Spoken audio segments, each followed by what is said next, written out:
आज की इस वीडियो में हम देखेंगे आईईआरटी के जो 2022 में मतलब जो 2022 में एंट्रेंस एग्जाम हुआ था उसमें किस टाइप के क्वेश्चंस पूछे गए थे वो हम देखने वाले हैं। और ये ओरिजिनल पेपर होने वाला है, मतलब ये पूरा ओरिजिनल क्वेश्चन होगा।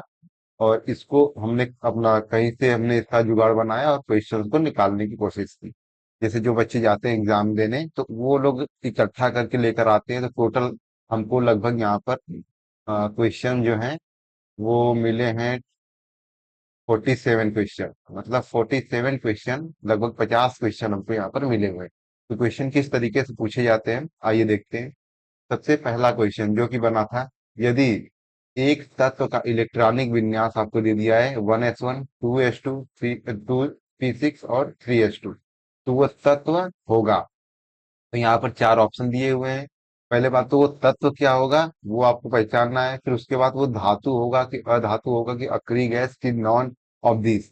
ज्यादातर क्वेश्चन में नॉन ऑफ दीज दिया रहता है, तो और ये ऑप्शन सही भी नहीं होता ज्यादातर। ठीक है, तो ये ध्यान दीजिएगा, हमेशा नॉन ऑफ दीज आपको क्वेश्चन देखने में मिलेगा हर क्वेश्चन में। तो इसमें देखो, क्वेश्चन डायरेक्ट नहीं पूछता, घुमा फिरा के पूछता। आसान पूछेगा, जैसे कि यहाँ पर इलेक्ट्रॉनिक विन्यास देके तत्व का नाम पूछा, लेकिन तत्व का नाम नहीं पूछा कि कौन सा तत्व है। उसने ये पूछ लिया कि वो धातु है कि अधातु है या अक्रिय गैस है। तो क्वेश्चन कुछ इसी तरीके से बनेगा। दूसरा क्वेश्चन देखिए, केमिस्ट्री क्वेश्चन आसान बनता है। दूसरा बनेगा कि फिटकरी का सूत्र क्या है, अणु सूत्र। सूत्र नहीं पूछा, अणु सूत्र पूछा है।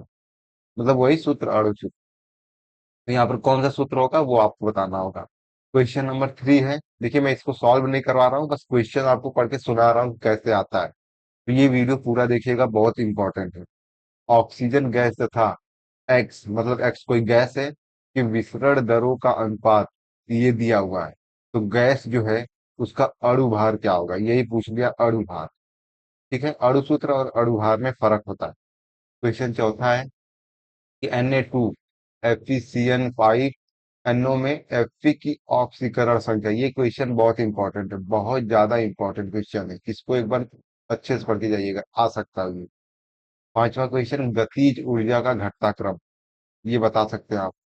क्वेश्चन 6 है कि नीला चौथा में Cu की प्रतिशत मात्रा। तो पहले देखो, डायरेक्ट क्वेश्चन नहीं पूछा, इसमें पूछा है पहले नीला थोथा, मतलब नीला थोथा का आपको फार्मूला लिखना होगा, तब जाके आप इसकी प्रतिशतता Cu की बता पाएंगे। फिर उसके बाद आता है क्वेश्चन 7वां, एक तत्व का तुल्यांकीय भार इतना है तथा उसके क्लोराइड का वाष्प घनत्व आपको दे दिया है, तो तत्व का परमाणु भार आपको ज्ञात करना है।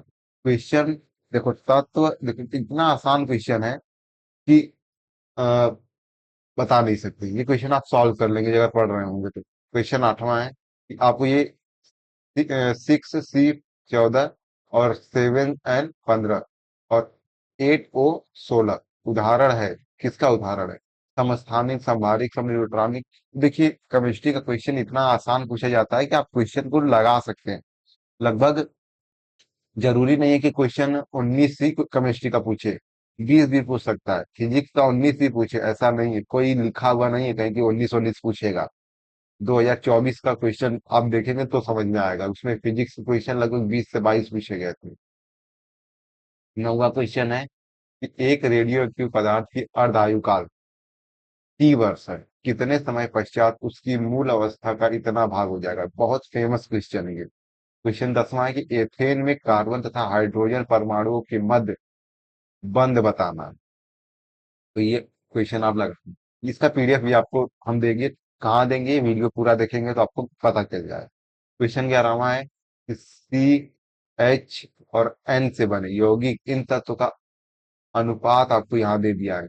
यदि यौगिक का अणु भार कितना है, मतलब 108, तो उसका अणु सूत्र आपको बताना है। क्या करेंगे, इन सबको एक बार कैलकुलेट कर लेंगे, इसमें जिसका 108 आएगा अणु भार, वही आपका क्या हो जाएगा, आंसर हो जाएगा। इसी तरीके के क्वेश्चन आप ऑप्शन से भी लगा सकते हैं। क्वेश्चन 12वां है कि 10 की पावर -3 में m मोल CaOH का वोल्टाइल विलयन का पीएच मान बताना। तो ये सॉल्व कर लेंगे। क्वेश्चन 13 है कि 0 डिग्री सेल्सियस पर आदर्श गैस की मोल की कुल गतिज ऊर्जा आपको बतानी है। क्वेश्चन 14 है कि ये CO3 के 10 ग्राम में उपस्थित प्रोटॉनों की संख्या। क्वेश्चन 15 की एनटीपी पर हाइड्रोजन गैस के 1 ग्राम का आयतन बताइए। क्वेश्चन 16 है कि एल डबल प्लस आयन में की आयन में बोर की तृतीय कक्ष की त्रिज्या को बताना, त्रिज्या आपको बतानी इसमें। क्वेश्चन 17 है कि एक इलेक्ट्रॉन का द्रव्यमान आपको दिया हुआ है, मतलब एक इलेक्ट्रॉन का आपको द्रव्यमान दे दिया हुआ है। अब पूछा क्या है, तो इसमें पूछा है उसके वेग में अनिश्चितता भी आपको दे रखा है। तो वेग में अनिश्चितता आपको दे रखा है। फिर उसके बाद इलेक्ट्रॉन की स्थिति में अनिश्चितता पूछा हुआ है। क्वेश्चन 18वां है कि जब नाइट्रोजन में हाइड्रोजन आपस में संयुक्त होते हैं तो अमोनिया का निर्माण होता है। इन तीन गैसों में आयतन का अनुपात क्रमशः होंगे, आयतन का अनुपात पूछा। 19वां क्वेश्चन है कि समुद्र में पानी की सतह इतना मीटर नीचे एक तैराक पर लगने वाले दाब पूछा है, तो कितना होगा ये आपको बताना। क्वेश्चन 20वां कि 1 माइक्रोन में एंगस्ट्रॉनों की संख्या। क्वेश्चन 21वां पूछा है सूर्य तथा पृथ्वी के बीच दूरी क्या होगी। ये सब फिजिक्स के क्वेश्चन अभी स्टार्ट हुए। देखिए केमिस्ट्री के क्वेश्चन आसान पूछेंगे, बहुत आसान रहेगा। फिजिक्स का थोड़ा मॉडरेट रहेगा, और मैथ का तो पता ही है हार्ड रहता है हमेशा। क्वेश्चन 22वां यदि पिंड का संवेग इतना परसेंट बढ़ा दिया जाए तो गतिज ऊर्जा में प्रतिशत वृद्धि क्या होगी, ये पूछा गया। क्वेश्चन 23 है कि एक कण को ऊर्ध्वाधरतः ऊपर की ओर फेंका जाता है तो इतना इतना सेकंड पश्चात वह एच ऊंचाई पर हो तो प्रक्षेप का वेग पूछा है। क्वेश्चन 24वां क्या है कि यदि एक सरल रेखा में चलते हुए एक कण का 30 सेकंड में वेग इतना है, 4 सेकंड में कण द्वारा चली गई दूरी। क्वेश्चन 25वां है कि दो बिंदु आवेश इतना इतना दिया हुआ है, एक दूसरे से 40 न्यूटन का बल प्रतिकर्षित करते हैं, तो उन्हें प्रत्येक इतना माइक्रो कूलम आवेश जोड़ दिया जाए तो उनके बीच लगने वाला बल फोर्स आपको ज्ञात करना है। क्वेश्चन 26 है यदि एक चालक पर मतलब सामान्य अवस्था में 5 इलेक्ट्रॉन अधिक हैं तो चालक पर आवेश, ये भी आप निकाल लेंगे। 27वां क्वेश्चन यदि रेखाएं, देखिए मैथ का क्वेश्चन आ गया, थोड़ा टफ रहेगा क्वेश्चन। रेखाएं ये दिए हुए हैं तो संगामी हो तो कौन सा कथन सत्य होगा। देखिए ऑप्शन, एक ऑप्शन और दो ऑप्शन ये हमको मिल पाया, तीसरा और चौथा ऑप्शन हमको नहीं मिला, तो हमने वो उसको टाइप नहीं किया। 28वां क्वेश्चन क्या है, सेवन मतलब 7 प्रक्षेपों का माध्य तथा प्रसरण कितना दिया हुआ है, यदि प्रक्षेप इतने हो तो शेष प्रक्षेप पर ज्ञात करना है। ठीक है, ये क्वेश्चन आएगा। 29वां क्वेश्चन क्या दिया हुआ है, तो 29वां क्वेश्चन बना हुआ है कि sine pi by seven plus sign 2 pi by 7, 3 pi by 7 का मान क्या होगा, इसको कैलकुलेट करना है। तीसवां के क्या है कि कितना इतना धन पूर्णांक है, तो इसका एचसीएफ और देखिए ए का एचसीएफ निकालेंगे, फिर एचसीएफ जो है कि बी से भाग दे देंगे एचसीएफ का, इसका महत्तम समाप्त वर्ग, फिर इसका जो कि एचसीएफ निकालना है। 21वां क्वेश्चन है कि लॉग का क्वेश्चन आ गया, एक्स बराबर इतना है, वाई बराबर इतना है, तो निम्न में से कौन सा कथन सत्य होगा, कौन सा कथन सत्य होगा ये बता। 32वां क्वेश्चन यदि एन बराबर इतना, एन ए बराबर इतना, एन बी बराबर इतना, तो ये आपको संबंध इतना दिया हुआ है तो एन सी का मान पूछा हुआ है, ये निकाल लेंगे आप क्वेश्चन। 33वां कि यदि ए बराबर इतना दिया हुआ है आपको और बी बराबर इतना दिया हुआ है, ए इंटरसेक्शन बी में अवयवों की संख्या, ये ज्ञात करना है। 34वां फेमस क्वेश्चन, ये क्वेश्चन जो कि बन बन जाते हैं, इस टाइप के क्वेश्चन कभी कभी बनते हैं। √8 plus √2 √8 plus 2 √8 dot dot dot infinite तक जाएगा, तो इसका वैल्यू क्या होगा। इसका एक ट्रिक होता है, ट्रिक से क्वेश्चन सॉल्व होते हैं। क्वेश्चन 35 है यदि समीकरण दिया हुआ है कुछ इस तरीके का, इसके मूल अगर वास्तविक दिए हो तथा 3 से कम हो तो कौन सा ऑप्शन सही होगा ये आपको बताएं। क्वेश्चन 36 है यदि समीकरण आपको इस तरीके का दिया हुआ है, देखिए इसमें समीकरण तो दिया हुआ है लेकिन लॉग के रूप में दिया हुआ है, इसीलिए क्वेश्चन थोड़ा टफ हो गया। इसका मूल वास्तविक है तो मूलों का गुणनफल कितना दिया हुआ है, तो के का मान आपको ज्ञात करना है। 37वां क्वेश्चन है कि tan 8 थीटा बराबर cot 2 थीटा, तो जो 5 थीटा है वो 0 से π/2 में वैरी करता है, तो tan 5 थीटा का वैल्यू पूछा है, तो तुमको यहाँ पर क्या करना है कि tan 5 लेकर आना है, बस क्वेश्चन सॉल्व हो जाएगा। यहाँ पर क्वेश्चन 38 है कि एक्स साइन थीटा बराबर वाई साइन थीटा की वैल्यू टोटल ये दी हुई है 2 पाई/3 प्लस थीटा। तो एक्स वाई, वाई जेड और जेड एक्स का मान ज्ञात करना है। Question 39 sine square 5 sine square 10 sine square 15 dot dot dot sine square 90।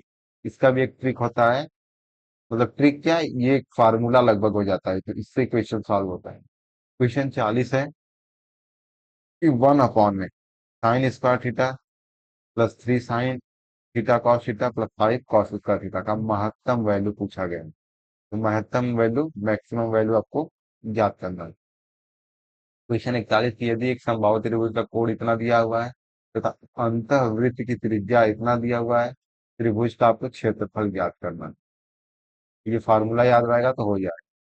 इसीलिए मैंने आपको बोला ना कि थोड़ा मैथ में क्वेश्चन टफ आते हैं। क्वेश्चन 42 है कि यदि वृत्त X square plus Y square बराबर 81 का एक्स बराबर 3 एवं वाई एक्स बराबर 6 के बीच, एक्स बराबर 3 और एक्स बराबर 6 के बीच भागों को एक्स अक्ष के परितः घुमा दिया जाए तो प्राप्त गोलीय छिन्नक का आयतन पूछा है। क्वेश्चन 43 है यदि एक समकोण त्रिभुज जिसकी समकोण बनाने वाली भुजाएं इतना इतना है, तो एक्स अक्ष को अपने के परितः घुमा दिया जाए तो उत्पादित ठोस का आयतन घन श्रेणी में क्या होगा। क्वेश्चन 44 है यदि माध्यिका दिया हुआ है और माध्य विचलन इतना दिया हुआ है, ए मॉड आपका ज्ञात करना है, तो ये ज्ञात करेंगे। क्वेश्चन 45 है यदि 1, 2 तथा 3, 5 रेखा इतना दिया हुआ है विपरीत हो तो कौन सा कथन सत्य होगा। आते हैं 46वें क्वेश्चन पे। यदि बिंदु 3, 4 से होकर जाने वाली रेखा इतना है 45 डिग्री का कोण बनाती है तो सरल रेखा का समीकरण आपको बताना है। क्वेश्चन 47 है यदि ए बराबर cos square theta plus sign बराबर साइन क्यूब का पावर 4 थीटा तो थीटा के सभी मान के लिए कौन सा कथन सत्य होगा। यही है। तो ये सब क्वेश्चन में आपको क्या समझ में आया।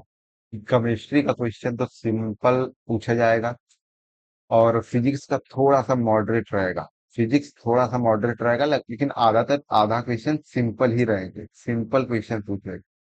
लेकिन जो मैथ होगा वो सिंपल नहीं पूछेगा। मैथ का क्वेश्चन थोड़ा सा टफ रहेगा, तो कोशिश यही करिएगा कि फिजिक्स और केमिस्ट्री के क्वेश्चन को सही सही करने की कोशिश करिएगा। अब आप कहेंगे कितने क्वेश्चन पे सिलेक्शन हो जाता है, तो लगभग मैं आपको बता दूं 25 से 30 क्वेश्चन अगर आप एकदम सही किए हुए एकदम सही क्वेश्चन, तो आपका रैंक अच्छा आएगा। जो ब्रांच आप चाहेंगे वो मिलने के चांसेस हैं। मैकेनिकल मैकेनिकल या फिर सिविल के भी मिल सकते हैं। लेकिन अगर आप 40 क्वेश्चन कर लेते हैं तो इलेक्ट्रिकल फिक्स है और रैंक अच्छी आएगी। तो ज्यादा क्वेश्चन करने के चक्कर में ना रहिएगा, सिर्फ सही क्वेश्चन करिएगा। भले ही 25 क्वेश्चन पे छोड़ दीजिए लेकिन सही 2500 होना चाहिए। और अगर आपको कुछ नहीं आ रहा है तो तुक्का लगाएंगे और क्या कर सकते हैं। तो ठीक है, अब मिलते हैं अगली वीडियो में जिसमें हम 2024 के क्वेश्चन को देखेंगे। तो तब तक के लिए बाय बाय। और ये क्वेश्चन देखिए बहुत सी जगह पे अभी कॉपी करके पेस्ट किया जाएगा, मतलब इसको कोर्स के फॉर्म में बेचा जाएगा। इसीलिए मैं बहुत दिनों से इस पीडीएफ को बचा के रखा था, लेकिन अब हमने सोचा कि रिवील कर ही देते हैं। ठीक है, मिलते हैं फिर 2024 के क्वेश्चन के साथ। तब तक के लिए बाय बाय।